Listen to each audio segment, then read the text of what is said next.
Hi, my name is Noel Ferguson. I work for the Midwest Development Commission in Geraldton, Western Australia.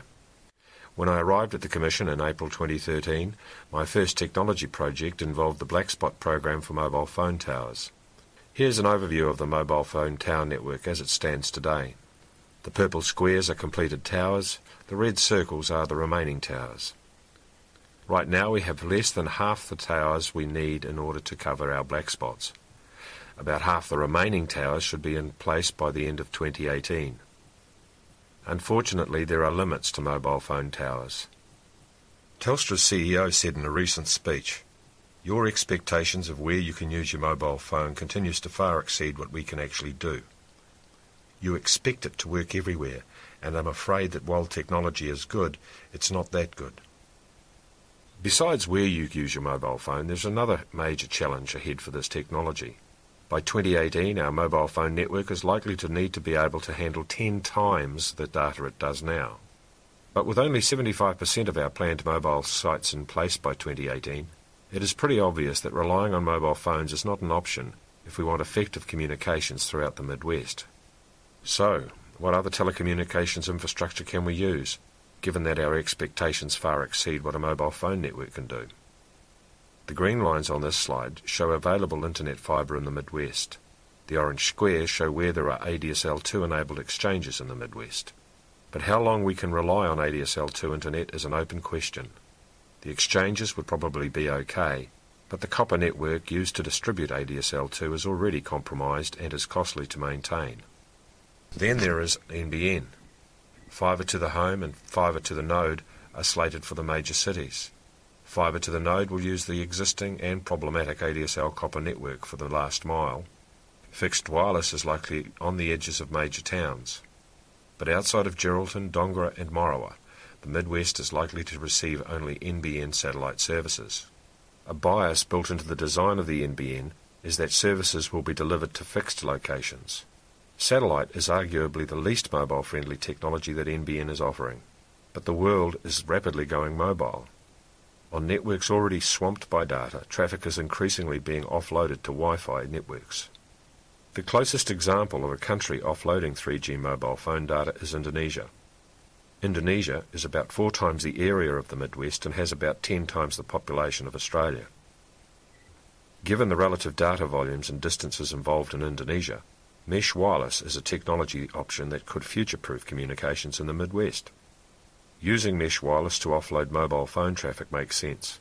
It is far less expensive to set up than fibre. And, depending on how it is set up, mesh wireless is able to transfer data many times faster than mobile phones or ADSL or satellite. And mesh wireless has low latency or lag, especially when compared with satellites or even ADSL. Satellite systems have about 350 times the lag of mesh wireless. ADSL has about 20 times the lag. With these kinds of cost-effective performance specs, mesh wireless appears to be the ideal technology for 75% of the people in the regional Midwest. Mesh wireless is fast enough to support video conferencing, voice over IP, also known as VoIP, and cloud computing. And, because it is wireless, it aligns with the rapidly growing trend towards mobile access. Mesh wireless can be used in combination with our existing infrastructure. The bonded ADSL approach pictured here is already being used in the Midwest. Bonded ADSL can be used to build very fast broadband connections by using multiple ADSL connections. You can bond any number of ADSL connections and any type of connection, as long as they are fundamentally stable in their speed profiles. The basic design outlined here shows several mesh wireless access points linking to an existing ADSL exchange, which in turn links to existing fibre. This configuration is possible for every community in the regional Midwest that has an existing ADSL exchange. Here is an example of a simple mesh wireless network, in this case for the mining industry. Note the number of devices that can communicate wirelessly. On a macro scale, this is often referred to as the Internet of Things. The Internet of Things is underpinned by the maxim, if you can't measure it, you can't manage it. Here is a sample mesh network for agriculture. Note how the basic infrastructure is exactly the same as mining. The differences are the applications, in this example, animal ear tags. Again, a mobile Internet of Things. And of course, different communities in the same general area can link with each other via mesh wireless. This allows for a whole-of-community approach to computing. And if a community does not have access to a local ADSL exchange, you can use mesh wireless to backhaul data to and from a remote ADSL exchange or direct to the fibre. Fortunately, there are proven high-speed wireless backhaul systems that allow you to send data in multiple hops across hundreds of kilometres. For example, from Geraldton to Mount Magnet, or perhaps even Geraldton to Meekatharra or Walloona. Mesh wireless system costs are relatively easy to estimate. Here is a draft design for mesh wireless at Yalgoo. In this example, about 12 access points would be required to provide Wi-Fi access to everyone in the community. They could connect computers or smartphones or cameras, in fact anything that is Wi-Fi aware. This example gives you an idea of how many hops it would take to link Paynes Find to the existing fibre at Golden Grove Mine. Each of the red lines in the panel at the bottom of the screen represents a solar-powered transmission pole. 6 poles are likely to be required to cover a distance of about 90 kilometres and deliver mesh wireless access to Paynes Find. Mobile phones are another option for Paynes Find. Both approaches would provide voice services. However, the mobile phone option would provide 3G coverage along the 150 kilometres of highway between Woburn and Paynes Find. This would provide an effective communication system during roadside emergencies. But there are other less expensive ways to provide communication along the highway to help manage roadside emergencies. The cost of these alternatives, plus the cost of a mesh wireless system at Paynes Find, could be less than 10% of the cost of a solution based solely on mobile phones. Assuming mesh wireless was available at Paynes Find, people would be able to use internet-based voice-over-IP services like Skype. With voice-over-IP or VoIP, mobile phones become mobile internet devices, which means the phones are capable of accessing most internet-based services. People living in Paynes Find could use Skype on their phones, computers and tablets to talk with people anywhere in the world. There are some disadvantages when using voice-over-IP. Most of the disadvantages are related to system speeds and reliability rather than the VoIP technology itself. If you have access to a half-decent network, VoIP services work very well. Companies like Facebook are continually improving their VoIP services, and there are a slew of other free VoIP services available.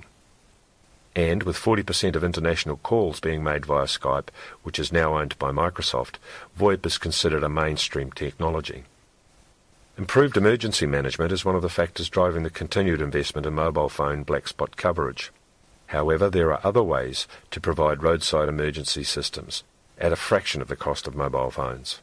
These systems have the potential to do more than mobile phones. For example, 24-hour hazard warnings, even in the most remote areas of the Midwest.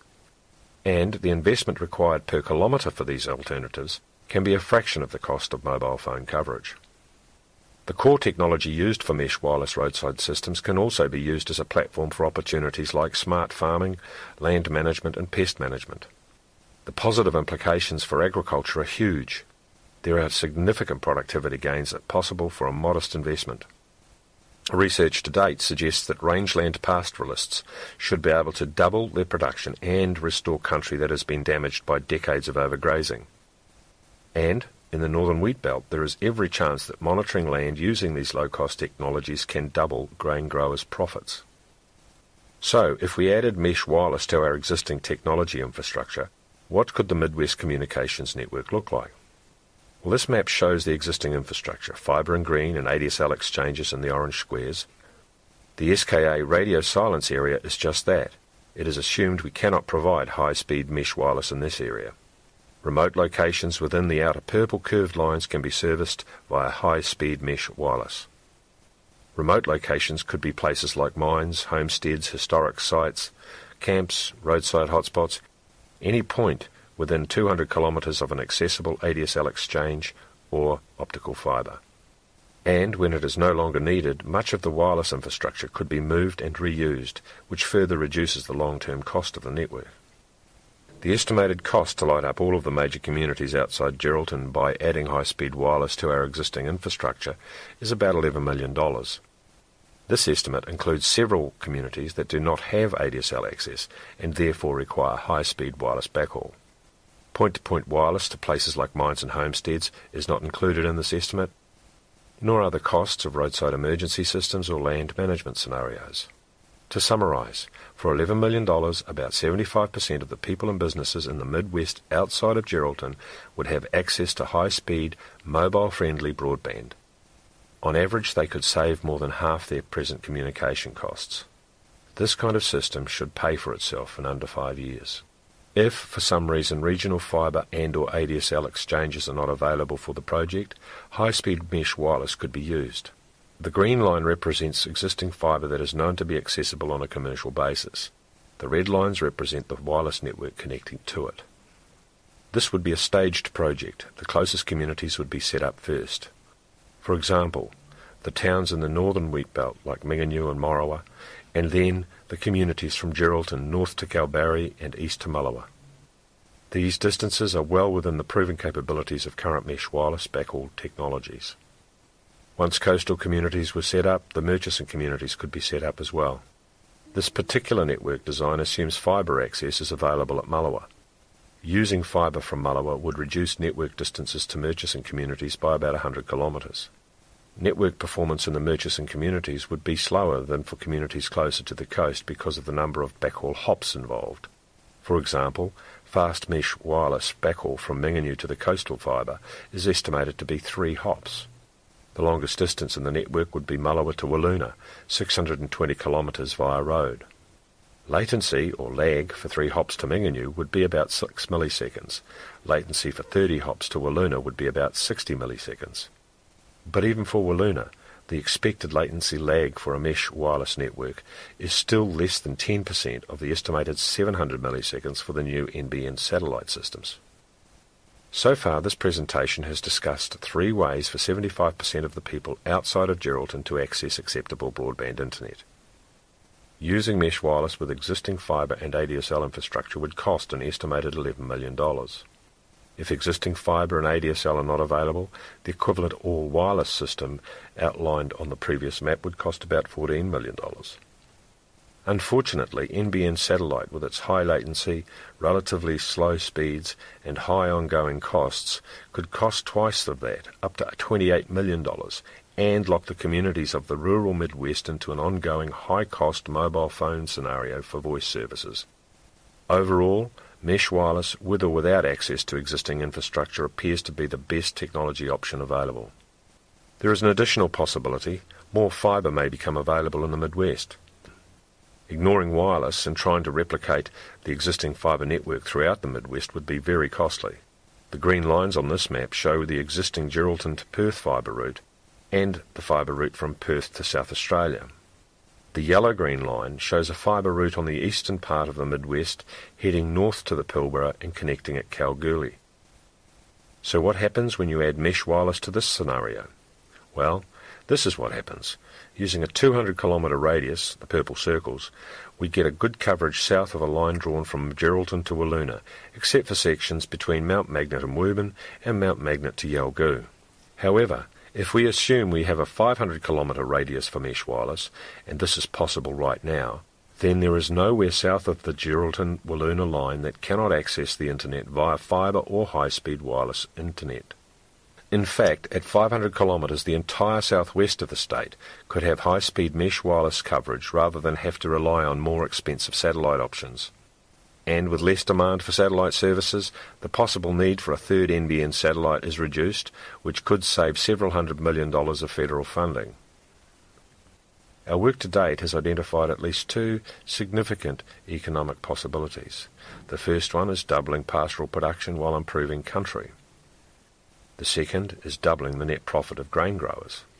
These benefits, as significant as they are, would be dwarfed by the economic, social, cultural and environmental benefits unlocked via a regional technology strategy.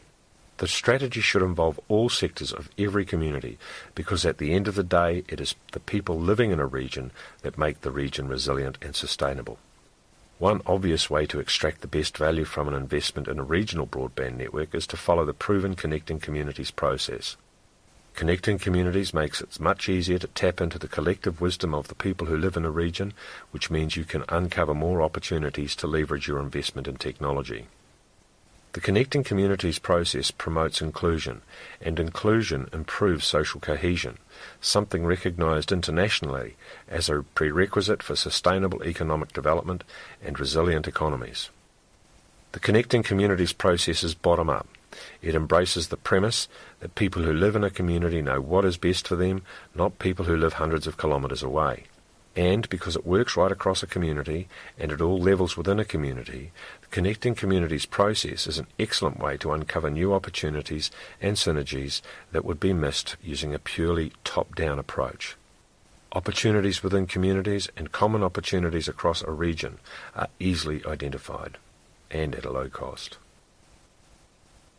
The Connecting Communities process complements the regional blueprint process currently underway throughout regional Western Australia. In the Midwest, our blueprint is framed by 5 high-level themes or pillars. The pillars are physical infrastructure, digital and communications, economic development, highly desirable communities, and knowledge and learning. If we are to maximise the potential of the pillars and therefore deliver on the aspirations of the Midwest, we need world-class regional communications embedded into our blueprint strategies and projects. And I hope that this presentation outlines what we can do in order to be able to make this happen far easier and far more quickly.